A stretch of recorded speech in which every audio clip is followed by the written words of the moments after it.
Сайн байцгаана уу та бүхэнд энэ өдрийн мэндийг хүргэе. Өнөөдрийнхөө хичээлээр Python харамчлалын хэлэн дээр файлтай хэрхэн ажиллах талаар та бүхэндээ орноо.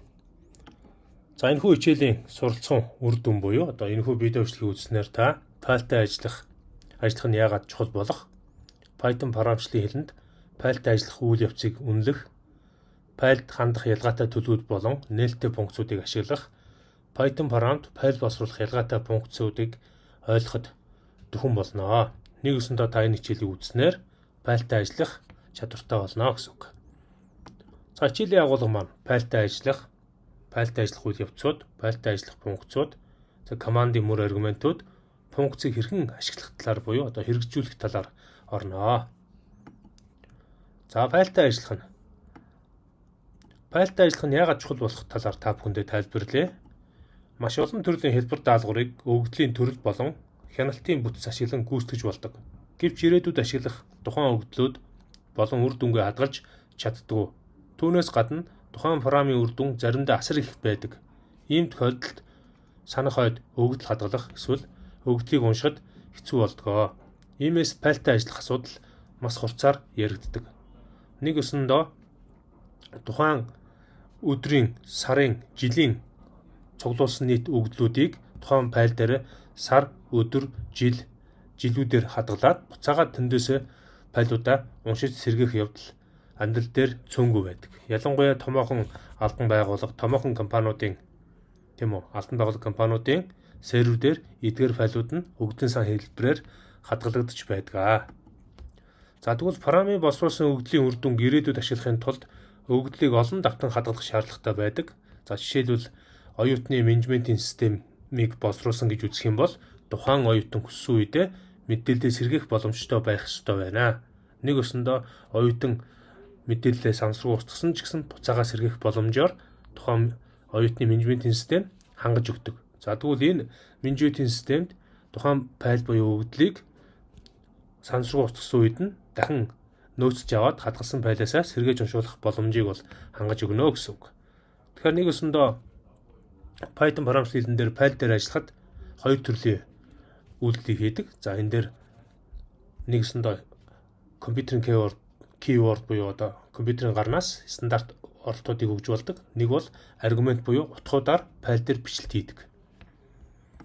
Тэгвэл бидний мэддэг Windows үйлдлийн систем дээр олон төрлийн файлууд байдаг. Жишээлбэл зурган өгөгдлийн төрлүүд, за зурган файл, за дуун файл, аудио дуун файл, за текстэн файл, видео файл, гүйцэтгэх боломжтой exe файлууд бас байдаг. Тэгвэл Python харамчлалын хэлэн дээр хоёрхан төрлийн файл байгаа. Үүний нэг нь текст буюу txt гэсэн үртэлтэй текстэн файл. За нөгөөх нь binary буюу хоёртын файл. За энэ хоёр файлн дээр Python харамчлалын хэлэн дээр бүх үйлдэлүүдийг хийнэ. За файлтай ажиллах нь аливаа веб харамчлалын чухал хэсэг юм. За зөвхөн веб гэлтгүү төрөл бүрийн програмын өгөгдлийн санг хадгалах, тэндээсээ унших, файл дээр бичлэлт хийх бүх үйлдэлүүд маш чухлаар яригдана. За тэгвэл файлтай ажиллахад бид дөрвөн төрлийн үйлдэлийг хийх ёстой. Greeting буюу файлыг үүсгэн, reading буюу файлаас уншилт хийн, харин updating буюу файлыг шинжилж өгөгдлийг дахин бичнэ. За deleting буюу файлыг устгана. Python харамчлалын хэлэн дээр тухайн файлтай ажиллах open функц байдаг. Open функц нь тухайн файлынхаа файл name буюу файлынхаа нэрээр хандаж, mode буюу одоо файлаа яаж нээх үү, унших үү, бичих үү, уншаад бичих үү, бичээд унших үү, эсвэл файл нэмж бичих үү, шинээр файл үүсгэх үү гэдгийг энэ mode гэсэн төлөв дээрээс тодорхойлж өгдөг. За тэгвэл Python харамчлалын хэлэн дээр файлыг үүсгээд, тухайн файлыг нээгээд, файлтай ажиллаад, файлыг хаах хэрэгтэй болдог. Тэгэхээр энэ дөрвөн шатаар файл дээр ажиллана. Нэг өсөндөө файлаа үүсгээд, файлаа нээгээд, файл дээр ажиллаад, файлаа хаадаг.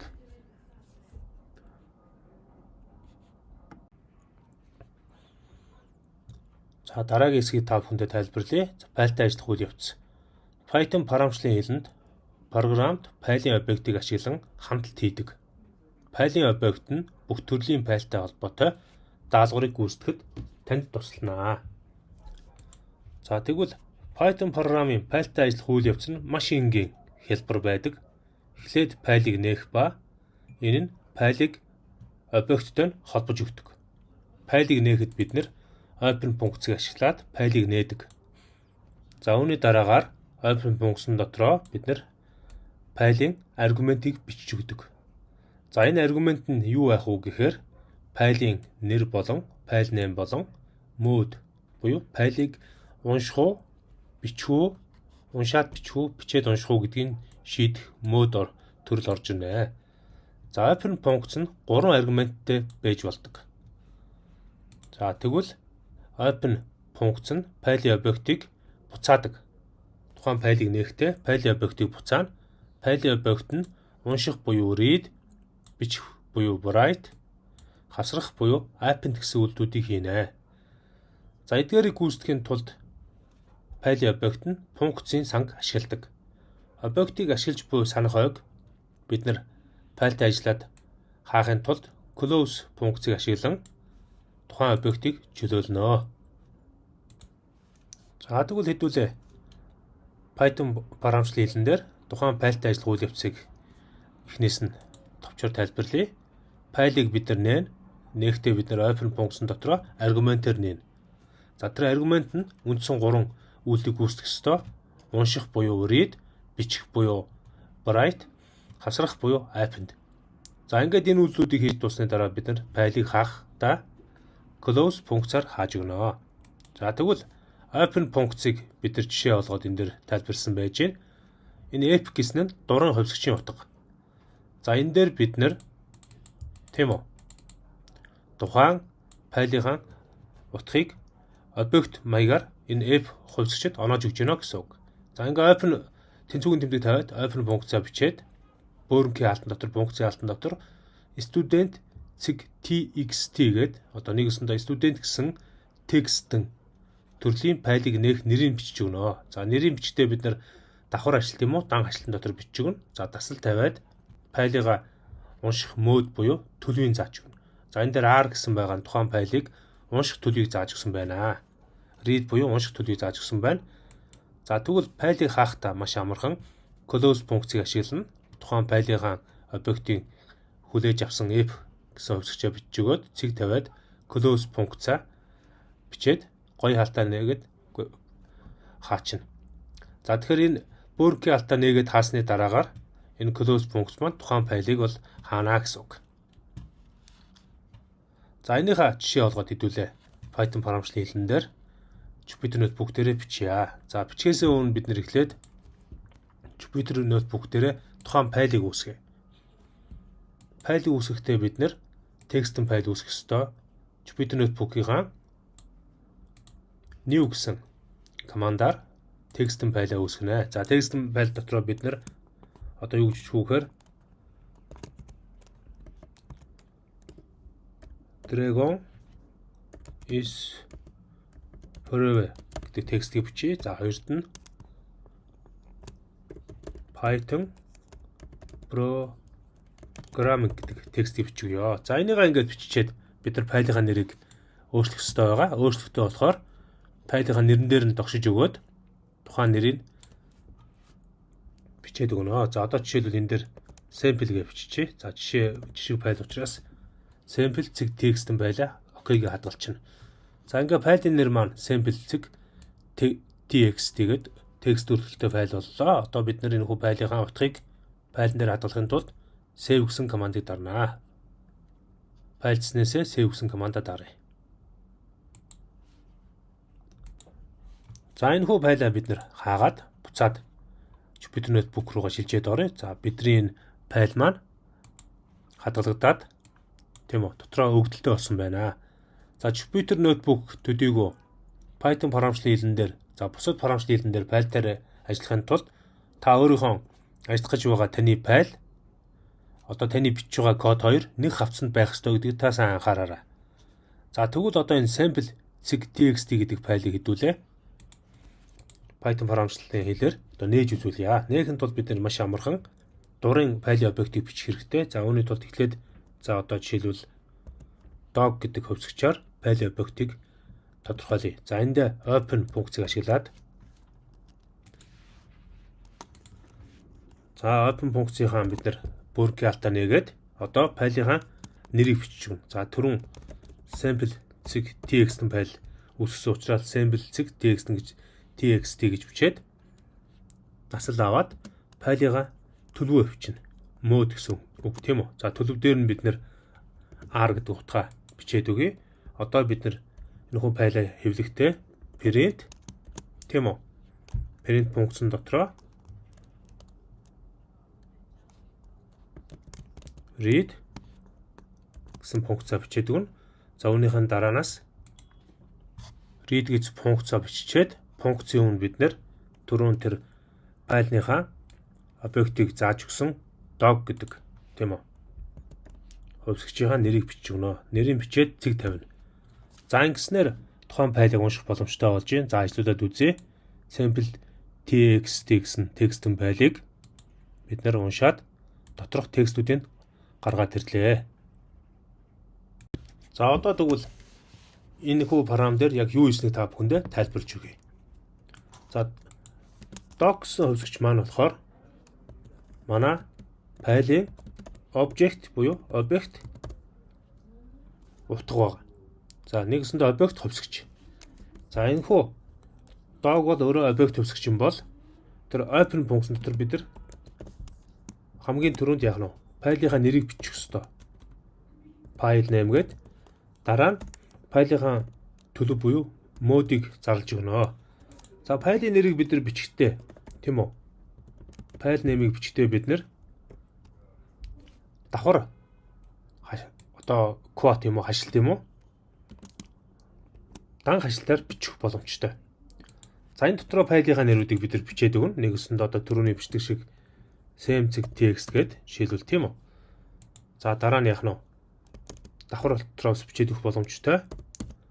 За дээрэс нь болохоор файлынхаа унших төлөвийг бид нар бичихтэй тэр read гэсэн төлөв маань болохоор яаж бичигдэх вэ гэхээр энэ дээр бид нэр одоо дараагийн слайдаар харуулна. Одоо учир нь гэвэл энэхүү уншиж байгаа төлөвийг одоо read-ийг буюу одоо файлаас уншилт хийгээвэл R гэсэн тэмдэглэгээр бичдэг read буюу. За файл дээр бичлэгийг гэвэл write буюу W. За шинээр файл үүсгий гэвэл X гэсэн юмнуудыг хийнэ. За ингээд мод төлөв нь яах нь вэ? Ийм төлөвдөр орох боломжтой. За тэгвэл энэ print гэсэн мөрөн дээр юу хийж байгаа юм бэ гэхээр dog гэсэн хувьсгчийг буюу одоо файлын объектыг дамжуулаад read функцаар файлын өгдлүүдийг уншаад уншсан өгдлөө print функцаар дэлгэсэн дээр хэвлэж байна. За бүр товчоор бол ерөөсөө ийм байна. Dog гэсэн файл объектын хувьсгчид open функцийг ашиглаад sample.txt гэсэн файлыг унших төлөв буюу read төлөвөөр уншаад dog гэсэн файл объектод оноогоо төгсөн. За энэ хүү файл объект дох өгдлийг бид нэр read гэсэн функцаар уншаад уншсан өгдлөө print функцаар хэвлэсэн байна. За тэгвэл хэдүүлээ одоо хавцсан дотор байгаа файлыг хэрхэн унших талаар зааврыг та бүхэндээ хүргэе. Jupyter Notebook руугаа буцаж ороод new гэсэн folder гэсэн командыг сонгоно. За folder гэдэг командыг сонгонгууд untitled folder гэдэг үүснэ. За энэ хүү untitled folder-ийн өмнө чигтийг дараад тухайн folder-ийн буюу хавцсныхаа нэрийг солиё. За хавцсныхаа нэрийг бид нэр hd гэд нэрлэжээ. За rename гэд нэрийг солиод за энэ дотроо бид нэр тогшиж ороод дахиад нэг файл үүсгэе. За ингээд текст файлаа үүсгээд дотор нь одоо Улаанбаатар City 2023. За энэ хүү өгдлөө бичээд тийм үү? Энэ файлынхаа нэрийг бид нэр sample 2 гэж нэрлэж. За тэгээд файлынхаа утгыг хадгалахын тулд файл гэснээс save гэсэн командыг дараад файл хадгалчихъя. За энэ хүү файл хадгалагдсан байна уу гэж үзье гэвэл ингээд дараа орж үзэж болно. За хадгалагдсан байна. Одоо тэгвэл энэ hd гэсэн хавцсан дотор байгаа sample 2 текст файлыг дуудаж уншуулахын тулд бид нэр дараах командыг бичнэ. За энэ дээр бид нэр ямар командыг бичих ёстой вэ гэхээр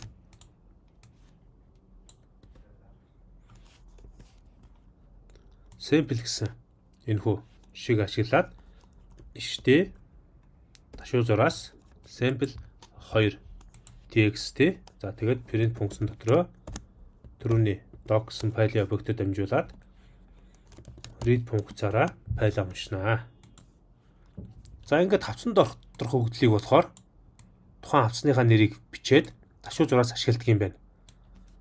За ингээд хэд хэдэн хавц байсан ч гэсэн яах нь энэхүү дараалал унших боломжтой. Одоо дахиад нэг хавцан дотор уншиж үзүүлье. За энэ дотроо дахиад нэг хавц үүсгэе. Ишти гэсэн хавцан дотроо дахиад нэг хавцыг үүсгээд тухайн хавцынхаа нэрийг нэрийг одоо хэдүүлээ. FT гэж солиод FT дотроо дахиад нэг текстэн файл үүсгээд тэр текстэн файлынхаа утгыг I love you гэдэг утгаар сольж өгье. За тэгээд энэхүү доторх утгыг sample 3 болгоё. Нэрийг текстэн файлынхаа нэрийг sample 3 болгоод тухайн файлынхаа утгыг хадгалаад гарья. За тэгвэл энэ HT хавцан дотор байгаа FT гэсэн хавцан доторх өгдлийг уншихыг гэвэл бид нэр дараах байдлаар уншина. HT-г хавцныхаа нэрийг бичээд ташуу зураас тавиад FT-г хавцныхаа нэрийг бичээд ташуу зураас тавиад sample 3. За ингээ ажиллуулахаар энэ I love you гэсэн текстийг уншиж байна. За хэдүүлээ слайд руугаа буцаад очие. За ингээд open функц ба файл тандах төлөвийг талаар та бүхэндээ тайлбарлая. Open функцаар үүсгэсэн объектыг ашиглан файлд дуран хэлбэрээр хандаж болно. Файлын төрлийг үүсгэдэг олон төрлийн функцуд байдаг. Эдгээр функц нь файлын объектыг эсвэл объектчиг файлыг буцаана. Энэ хийсвэр ойлголт нь файлыг холбох интерфейс болдог. Энэ холбоосыг байтын дамжуулалт харин файлыг нь байтын дараалал гэж үзнэ. Тиймээс файл руу оролт гаралт хийх боломжтой байхын тулд open функц шаардлагатай болдог. Хэрв файл нэгдсэн бол файлын объектыг буцаана, харин файл нэгдээгүй бол IO error гэсэн алдааг заана. Open функц нь 3 аргументтай байна гэж түрүүний слайдуудаар ярьсан. За тэгвэл 3 аргументтай байх учир нь хамгийн ихэнд файлын нэр буюу файл name буюу файлын нэр орж ирнэ. За файлын нэр нь тухайн замыг тодорхойлсон тэмдэгт мөр байна. Зам нь харьцангуй эсвэл өнөмлөхүү гэж хоёр анз байна. Нэг усанд англиараа absolute эсвэл relative гэсэн хоёр утгыг агуулна. За тухайн файл нь хоёрт нь нэгдсэн файлын төлөвийг хандлтын төлөв буюу файлыг нэг төлөв гэж нэрлэнэ. Файлыг унших, бичих эсвэл хавсаргах төлөвт нээж болдог. Нэг ёсондоо read, write, append гэсэн төлөвөөр нэнэ гэсэн үг. За гуравт нь файлын buffer мөрийг заана. Гэхдээ энэ маш ховор бөгөөд ховор тохиолдолд ашигладаг. Python харамчлалын хэлэнд файлыг нээх төлөв нь 3 төлөв байна гэж түрүүнд дурдсан. Унших буюу read, бичих буюу write, хавсрах буюу append. За тэгвэл унших төлөв маань R, RB, R+ буюу R нэмэх. Бичих төлөв маань W, WB, W+ буюу W нэмэх. Завсрах төлөв маань A, AB, A нэмэх гэсэн юм. 3 төлөвтэй байна. За энэ ард нь B залгаж байгаа нь ямар учиртай юм бэ гэхээр хоёртын файл дээр хандахын тулд B-г залгана. Харин нэмэх тэмдэг нь тухайн файлд унших бичих эрхийг олгоно гэсэн үг. За тэгвэл энэхүү хүснэгтээс та бүхэндээ тайлбарлаж өгөх юм бол R гэдэг маань файлаас унших үйлдэлийг хийн. W маань файл руу бичих үйлдэлийг хийн. Хэрв тухайн файл бэлэн байгаа бол тухайн файлын агуулгыг хураангуулж бичнэ. A гэсэн төлөв нь файл тавсаргах. За хэрв файл байхгүй бол файлыг шинээр үүсгэнэ гэсэн үг. За R нэмэх гэсэн төлөв маань унших болон бичгээр файлыг нэнэ. За эдгээр төлөвүүд маань түрүүний өмнөх слайдуудаар дурдсан файлыг нээх буюу энэ mode гэсэн төлөв дотор бичигдгийг та бүхэн санаарай. За тэгвэл W нэмэх нь тухайн унших болон бичих үйлдэлийг зэрэг хийн. Хэрв файл бэлэн байгаа бол тухайн файлын агуулгыг хураангуулж бичнэ. R нэмэх нь унших болон бичгээр файлыг нээн. A нэмэх нь файл давсаргах. Хэрв файл байхгүй бол файлыг шинээр үүсгэнэ. Унших болон бичих үйлдэлийг хийнэ. За ингээд RB нь болохоор хоёрдын файлаас уншина. WB нь 2-ын файл руу бичих үйлдэлийг хийн. AB нь 2-ын файлыг хавсаргана. RB нэмэх нь 2-ын файлыг унших болон бичихээр нэ. WB нэмэх нь 2-ын файлыг унших болон бичих. Хэрэг файл бэлэн байгаа бол тухайн файлын агуулгыг хурангуулнаа. За мөн дээр нь AB нэмэх нь 2-ын файлд хавсаргах. Хэрэг файл байхгүй бол файлыг үүсгээд тухайн файлн дээр бичлэлтийг хийх эсвэл унших үйлдэлийг зэргийнэ гэсэн үг. За тэгвэл хэдүүлээ Jupyter Notebook руугаа эргэж шилжээд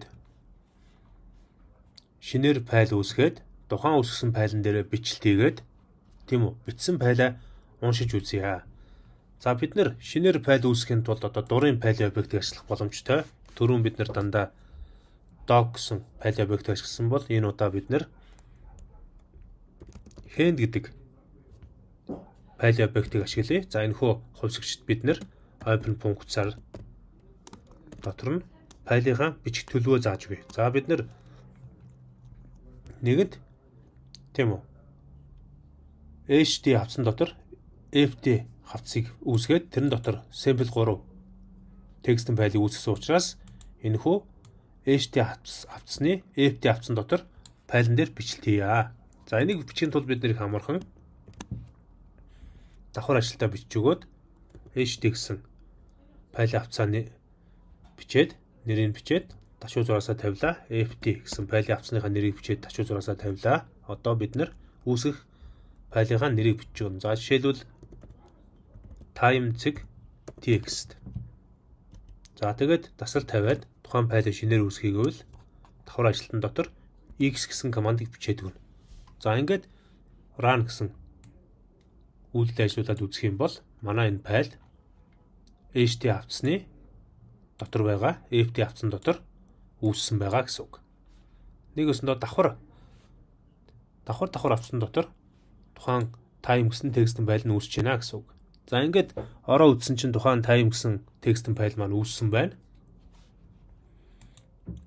За одоо хэдүүлээ энэхүү үүсгэсэн time цэг текстэн файлн дээр өгдөл бичье. За өгдөл бичихын тулд их амархан бид түрүүний hand файл объект буюу хувьсгчийг ашиглаад тэнцвүүгийн тэмдэгээ тавиад open гэсэн функцаар бичээд өөрөгийн алтаа нээгээд дотор нь тийм үү түрүүний HT гэсэн хавцсан дотор FT гэсэн хавцс байгаа. Энэ дотор бидний үүсгэсэн time цэг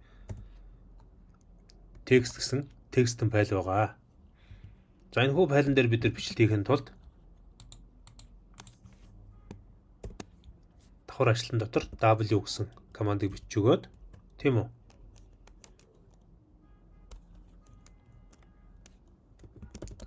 hand гэсэн файлынхаа хувьсгчийг бичээд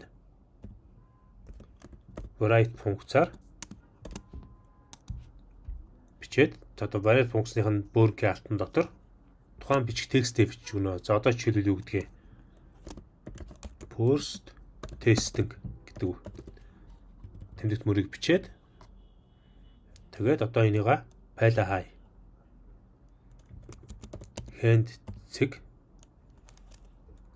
close бөөргийн алтаа нэгээд ханаа. За ингээд ажиллах юм бол тухайн файлн дээр бичлэлт хийгээд тухайн файлаа хаасан байна гэсэн үг.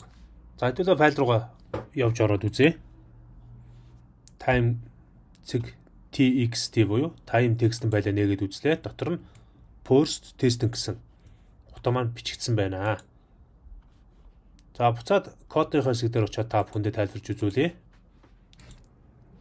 За тэгвэл буцаад жишээн дээр ирэхэд hand гэсэн файлын объектод бид нэр open функцийг ашиглаад HT хавцсан дотор байгаа FT хавцсан дотор time цэг text гэсэн файлн дээр W гэсэн одоо нэг өсөндөө бичих буюу одоо write гэсэн mode төлөвийн дагуу файлн дээр бичлэлт хийхээр тухайн файлыг нээсэн. За ингээд нэгдсэн time цэг text файл маань hand гэсэн файл объект дотор оршсон байгаа. Энэхүү файлн дээр бид нэр write функцийг ашиглаад first testing гэдэг тэмдэгт мөрийг бичиж өгсөн. За үүнийгээ бичснийхэн дараа бид нэр hand гэсэн файл объектны араас close функцийг ашиглаад тухайн файлаа хааж өгсөн. За ингэснээр санахайн үүрэн дээрх тухайн time text гэсэн файлын өгөгдлийг устгаж яана гэсэн үг. За ингээд ажлуулаад үзэнгүүт тухайн post testing гэсэн тэмдэгт мөр маань time text гэсэн текст дотроо бичигдсэн байна. За хэдүүлээ дахиад утгыг өөрчлөөд testing гэдгийг 2023 болгоод ажлуулаад үзье. За ингэснээр time text-ийн файлын дотор post testing 2023 гэсэн утга хадгалагдсан байна. За тэгвэл энэхүү файлн дээр бичих буюу write үйлдэлийг хийж байгаа функц маань тухайн файлын дотор ямар ч өгөгдөл байсан хамаагүй дарж бичдэг. За одоо Python програмын файлтай ажиллах функцуудын талаар үзье. Файлтай ажиллах функцуудын хувьд Python програмчлалын хэлэн дээр стандарт даалгаврыг биелүүлэхэд шаардлагатай олон функцийн сантай байна. Тухайн функц нь файлаас унших, файл руу бичих болон байгаа файлд нэмэлт оруулахад ашигладаг. Python програмчлалын хэлэнд программистик курсорыг тодорхой байршилд хүргэх эсвэл тухайн байршлаас унших зэрэг функцаар хангаж өгдөг. Read функц. За read функц нь нэг мөрт байтыг уншдаг бөгөөд нэгэсэндээ нэг мөр тэмдэгт мөрүүдийг уншина. Аргумент нь унших байтын тоог илэрхийлсэн бүхэл тоо байдаг. Аргумент нь хасхныг бол файлыг төгсгөл хүртэл уншина. Хэрвээ нэмэлт өгөгдөл өгдөөгүй бол анхтарч утгыг хасхныг гэж авнаа. Read функц нь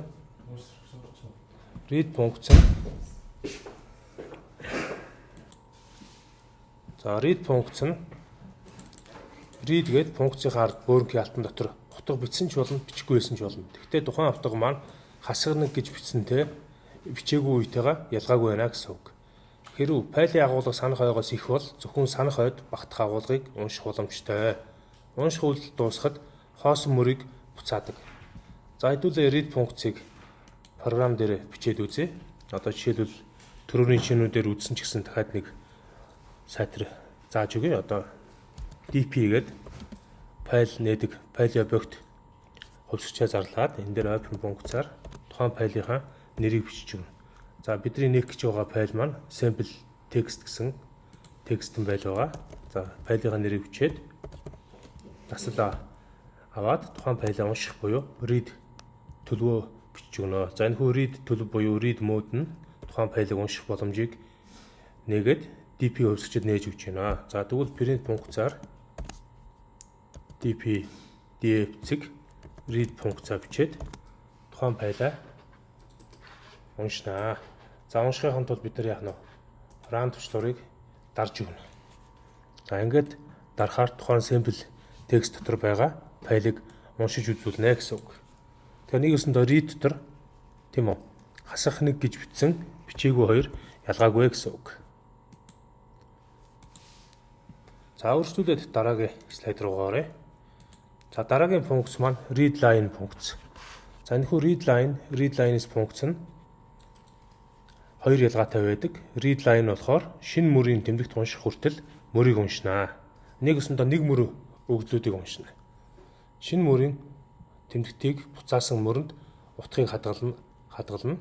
За харин read lines функц нь тухайн өгөгдсөн файлын бүх мөрийг уншаад мөрийн жагсаалтыг буцаадаг. За тэгвэл read line нь нэг мөрөөр нь уншдаг юм бол read line-с нь бүх мөрөөр нь уншина. Түрүүний read гэсэн функц маань болохоор бүх мөрийг давхар уншдаг бас юм read line-стай ижилхэн үйлдэл хийдэг команд байна. За тэгвэл read line-с хоёроо хэдүүлээ жишээн дээр ажиллуулад үзье. Jupyter Notebook руугаа шилжээд түрүүний жишээгээ ашиглаад df гэсэн файлын объектэд open функцаар sample text-ийн файлыг унших төлөвөөр нээсэн. За унших төлөв маань read төлөв байгаа. За ингээд нэгтээ бид нар одоо файлыг мөрөөр нь уншиж үзүүлье. За хоёр мөр файл мөрийг унших ёстой учраас эхнийхийг нь read line-саар уншиж үзүүлье. За read lines нь болохоор бүх мөрөөр нь уншина. За ингээд тухайн бүх мөрөөр нь уншиж байгаа өгдөл маань харагдаж байна. За тэгвэл одоо хэдүүлээ энийгээ өөрчлөөд read line болгоё. Тэгэхээр мөр мөрөөр нь уншина гэсэн үг. За эхний мөрийг уншсан байна. За хоёр дахь мөрийг бид нар уншия гэвэл хоёр дахь мөрийг бичиж өгнө. За ингээд хоёр дахь мөрийг унших боломжтой болж байна гэсэн үг. За үргэлжлүүлээд дараагийн слайд руу оръё. За дараагийн слайдн дээр write болон write lines гэсэн хоёр функцийг тайлбарлана. За write функц нь өгөгдсөн файлд мөрийг бичнэ. За энэний зөвхөн read методын нэмэлт хэлбэрээр ашигладаг. За write lines функц нь файлын мөрийн жагсаалтыг бичдэг. Харин Python 3 гэсэн програмчлаас дээш хөлбөр дээр write lines методыг ашигладаг. За write функц маань тухайн өгөгдсөн файлд мөрийг бичдэг. Read функцийн нэмэлт жишээ гэж түрүүн үздсэн. Одоо хэдүүлээ өмнөх жишээн дээр үздсэн ч гэсэн тухайн одоо түрүүний бичсэн тийм уншилт хийсэн sample text файлн дээр өгөгдөл бичиж үзүүлье. За өгөгдөл бичихийн тулд бид нэр файлынхаа объектыг df гэсэн хувьцаачаар зарлаад open функцаар тухайн файлынхаа нэрээр нь нээж өгнө. За ингээд sample text-тэй нээгээд төлөв дээр нь бид нэр W буюу write гэсэн бичих төлөвийн эхний W-ийг бичнэ. За дараа нь print функцаар өгөгдлийг хэвлэх ёстой. За хэвлэхээс өмнө бид нар болохоор юу хийх ёстой юм бэ гэхээр одоо тухайн тэр df файлн дээр бичлэл хийх ёстой. За write функцаа ашиглаад дотор нь өөр текст оруулъя. За today гэсэн 2023 гэсэн текстийг дээр нь бичээд тухайн файлаа унших гормоор уншаад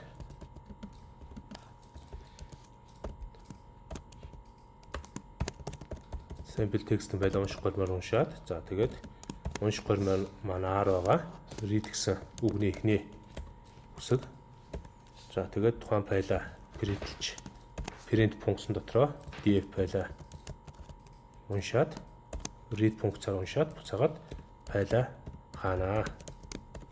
За ингээд ажиллаад үзэх юм бол тухайн файлн дээр today 2023 гэсэн текстийг бичиж өгөөд буцаагаад файлаа уншаад файлаа хаасан байна. За seek функц. Seek функц нь өгөгдсөн файлд курсорын эхлэх байршилд авчирдаг. Байршлыг өгсөн шилжих байрлалын дагуу шилжүүлж өгдөг. Шилжих байрлал нь тэг 1 эсвэл 2 гэсэн юм 3 утгатай байна. Тэг нь болохоор тухайн файлын эхлэл дээр курсорыг аваачна. Нэг нь тухайн файлын байрлалыг заана, хоёр нь тухайн файлын төгсгөлд курсорыг аваачнаа.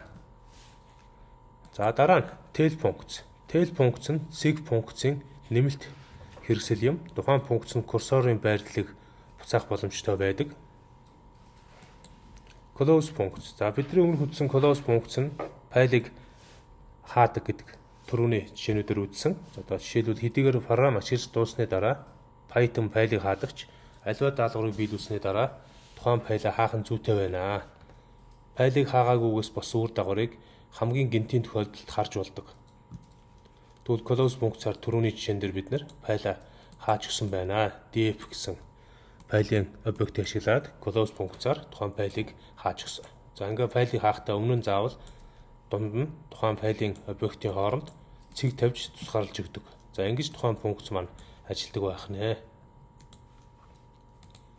За файл no функц. За энэ бол тухайн файлын тодорхойлогчийг буцаадаг. За энэхүү файлын тодорхойлогчийг буцаадаг жишээ хэдүүлээ Jupyter-нөөс бүгдээр ажиллаж үзье. За файлын тодорхойлогчийг буцаахтаа бид нэр df гэсэн файлын объект дээр тухайн файлаа нээгээд sample text файлаа нээгээд за тухайн файлаа унших төлөвөөр нээе. R гэсэн төлөв тавиад одоо тухайн файлын форматыг буцаах функцийг бичиж df гэдэг файлын объектыг бичиж өгөөд file no функцаа бичиж өгнө. За ингээд одоо бид нар df файлын объектоор тухайн файлаа хаа. Close функцаар хааж өгнө. За ингээд ажиллуулахад 75 гэсэн үр дүн гарч байна.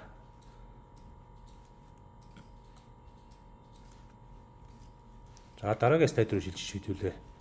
Дараагийн слайдн дээрх хичээлийг үзье. За OS метод. Энэ нь parametric.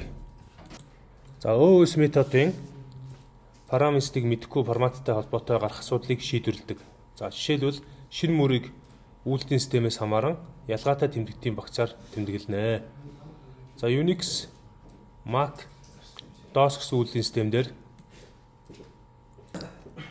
системүүд дээр тухайн тэмдэглэгээнүүдээр төрөл бүрийн байдлаар бичиж болдог. За жишээлбэл Unix үйлдвэрлэлийн системээр ташуу зураасыг буруу тийш нь харуулад N, за тэгээд яг нь буруу тийш харсан ташуу зураасаар R, DOS системээр буюу Windows үйлдвэрлэлийн системээр RN гэж ашиглах боломжтой. За тэгвэл тухайн файлын замыг тусгаарч өгөхдөө Unix үйлдвэрлэлийн системээр ташуу зураасаар, Windows үйлдвэрлэлийн системээр дээр эсрэг харсан ташуу зураасаар, Mac үйлдвэрлэлийн системээр тодорхойлох цэгээр тухайн файлыг зааглаж өгдөг.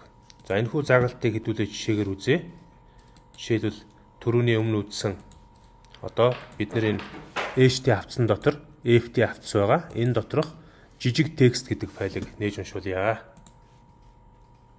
Жижиг текст хэдүүлээ уншихын тулд дурын файлын объектын нэрээ зааж өгнө. Одоо юу гэдгийг одоо тий. За RR файлын объектэд бид нэр open функцаар тухайн HT хавцсан дотор байгаа FT хавцсан дотор байгаа жижиг текстийг уншиж үзүүлэх гэсэн. Жижиг текстэн байлиг. За энэ текстэн байлиг уншихдаа бид нэр нэг төлөвийг R гэдэг төлөвөөр уншиж үзүүлье. За тэгээд print функцаар файлынхаа өгдлийг уншия. RR read функц. За ингээд уншсан RR файлын объектэд дамжуулаад тухайн файлаа хаяа.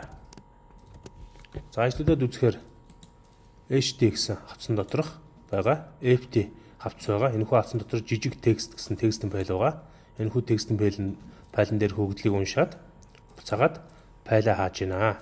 Тэгэхээр Windows үйлдвэрлэлийн систем дээр файлтай ажиллахдаа болон Mac үйлдвэрлэлийн систем дээр файлн дээр ажиллахдаа ташуу зураасаар тухайн хавцсан доторх байгаа өгдлүүдийг зааглаж бичдэг гэсэн үг. За тэгвэл дахиад нэг жишээгээр HT хавцсан доторх өгдлийг уншиж үзүүлье. За HT хавцсан дотор тестэн гэсэн текстэн файл байна. За тэгэхээр бид нар FT гэсэн өгдлөө устгаад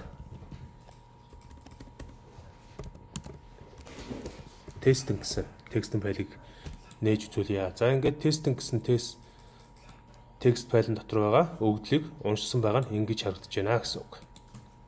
За тэгэхээр нэг өсөндөө хавцсан дотор нь шилжинэ гэдэг маань тухайн өөрийнхөө тийм үү файл хадгалсан байгаа дотор уншиггүй ямар ч хавцсны байршлыг уншихгүйгээр уншиж болдог. За тэр нь бол түрүүний бидний өмнө үзсэн жишээ шиг одоо энэ sample text нь нэг хавцсан дотор Python-ы файлтай хадгалагдсан байгаа учраас HT-г арилгаад бид нэр ажиллуулахад өөрийнхөө хавцсан дотор байгаа тухайн файлаа уншина гэсэн үг. За sample text-ийг бичээд үзье.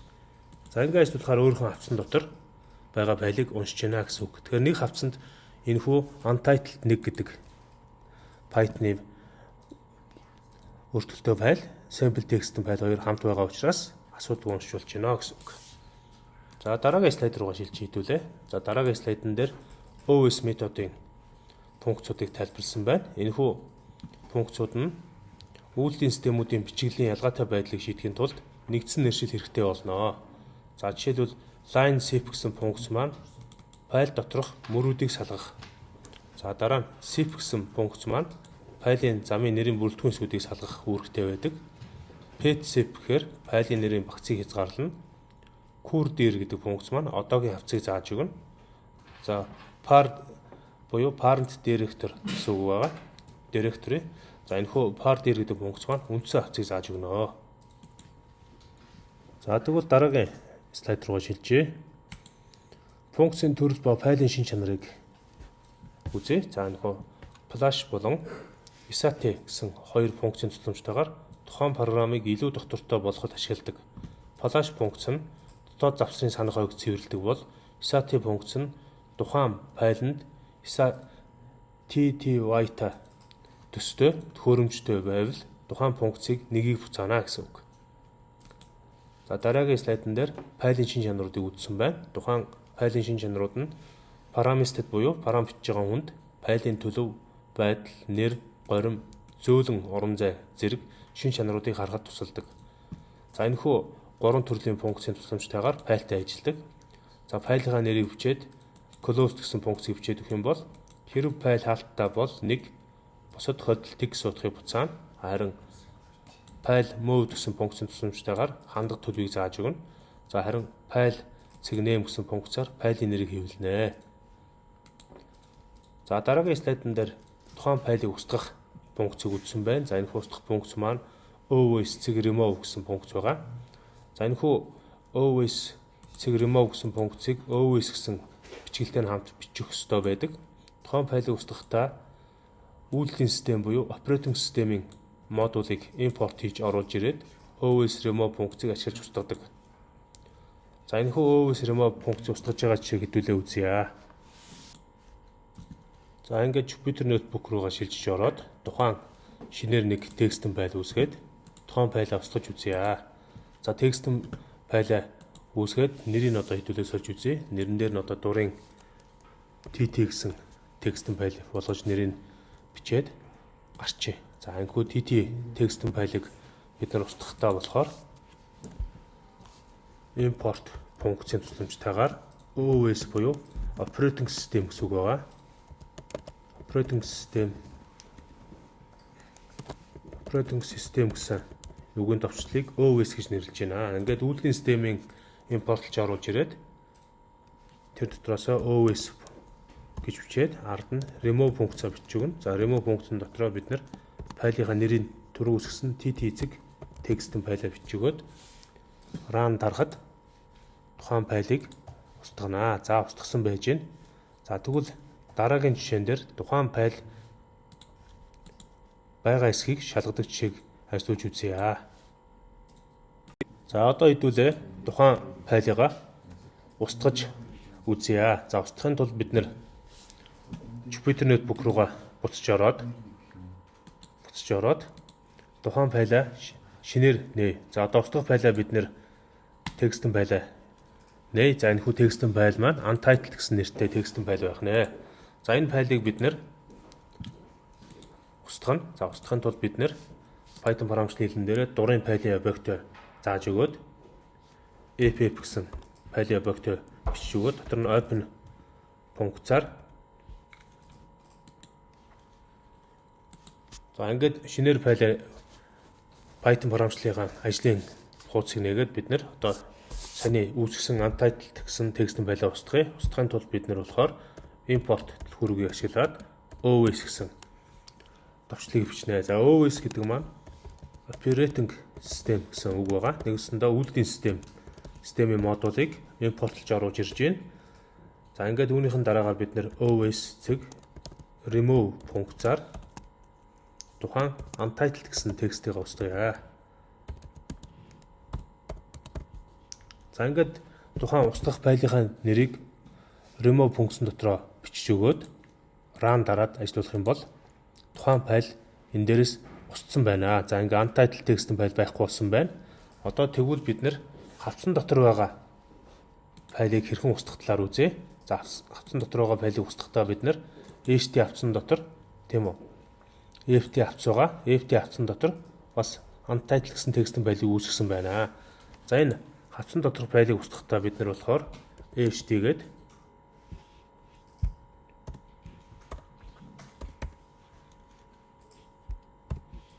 ft хавцаа бичээд за ингээд run дарнаа. За ингээд тухайн хавцсан дотор байгаа untitled гэсэн текстэн файлыг устгасан байна гэсэн үг. За тэгвэл дараагийн жишээ болох дараагийн жишээн дээр бид нэр тухайн файл байгаа эсхийг шалгаад одоо байх юм бол тийм үү устгадаг жишээг Python програмчлалын хэлэн дээр бичиж үзье. За одоо үүний тулд бид нэр import гэсэн төлхүүрүүгээр OS методыг буюу Python програмчлалын хэлний үйлдвэрлэлийн системийн сангийг дуудаж оруулж ирээд if гэсэн төлхүүрүүгээр OS цэг pet буюу одоо файлын байршлаанагааг нь шалгаж байгаа функцаа бичээд цэг exist буюу одоо файл хэрвээ байх юм бол гэсэн функцаа бичиж өгөөд за exist файланд функцэн дотроо файлынхаа замыг зааж өгнө. За тэгвэл одоо бид нэр яах нь түрүүний нэвтэрч орсон энэ ht хавцсан дотор ft хавц байгаа. ft хавцсан дотор энэ жижиг гэсэн текстэн файл байх нь байна. Энэхүү жижиг текстэн файлыг байна уу гэсгийн шалгая. ht гээд үндсэн хавцаа бичнэ. Энэ хавцсан дотор ft гэсэн хавц байгаа. Тэгээд энэ хавцсан дотор жижиг гэсэн текстэн файл байгаа. За ингээд текстэн файл хэрвээ байх юм бол дэлгэцэн дээр тухайн файл байна гэдгийг хэвлэе. Файл байна гэдэг. За хэрвээ байхгүй байвал else түрүүгээр print функцийг ашиглаад тухайн файл байхгүй байна.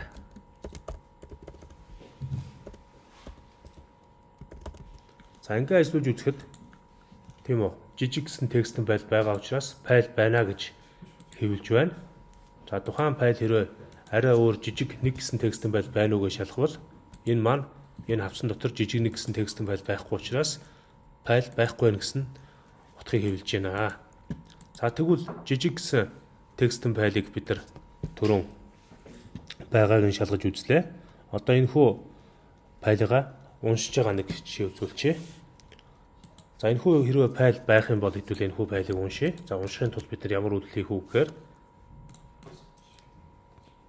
тухайн жижиг гэсэн текстэн файл байна. За байх юм бол бид нар df гэсэн файлын объектод тухайн файлаа нээх функцаа бичээд нэг функц маань яг энэ файлын замын дагуу нээгдэнэ. Одоо жишээлбэл ht авцсан дотор ft авц байгаа. ft авцсан дотор жижигсэн текстэн файл байгаа. За энийг уншъя. Унш төлөвнөр. За ингээд print функцаар тухайн файлыгаа df файлын объектыг бичээд read функцаа тавиад уншнаа. За уншсан бол одоо файлаа хаах хэрэгтэй. Close функцаар хаагаад за хэдүүлээ ажиллуулаад үзье. За хэрвээ тухайн файл энэ авцсан дотор байх юм бол тухайн файлаа уншаад файлаа хаачих гинэ. За энэ дээр жишээ нь гарч ийн. За тухайн файл хэрвээ байхгүй байвал уншихгүйгээр файл байхгүй гэсэн текст хэвлэнэ. За энэ хүү жишээ маань ингэж ажилласан байна. За тэгвэл энэ хичээлээ ерөнхийд нь та бүхэндээ дүгнээд хэлэх юм бол Python програмчлалын хэл нь файлтай ажиллахад маш хялбар боломжийг програм бичиж байгаа хүмүүст олгосон. Файлыг ерөөсөө нээж уншихдаа 3 төлөвөөр нээж уншиж чинь. Нэгдүгээрт нь унших буюу read төлөвөөр, за хоёрдугаарт нь файлыг бичих буюу write төлөвөөр, за гуравт нь файл дээр өгдөл нэмж араас нь залгаж хавсгах буюу append гэсэн функцуудаар бичиж өгч байна. За ийм хялбар байдаг болохоор Python програмчлалын хэлийг дэлхийн нийтээр ашиглаж байна. 2023 оны 4 сарын 23-ны судалгаагаар дэлхийд дээр нийт програм бичиж байгаа хүмүүсийн 48.23% нь тийм үү тухайн Python програмчлалын хэлээр програм бичиж гинэ гэсэн судалгааны үр дүн гарсан байна. Тийм учраас та бүхэн маань Python програмчлалын хэлийг сурч өөрийнхөө боломжийг нэмэгдүүлээрэй, өөрийнхөө карьерийг өсгөөрэй гэж та бүхэндээ хэлье. Ингээ анхаарал хандуулан сонссон та бүхэнд баярлалаа. Пэйж утсыгаа лайк дарж намайг дэмжээрэй. Про ижил сувга subscribe дараарай.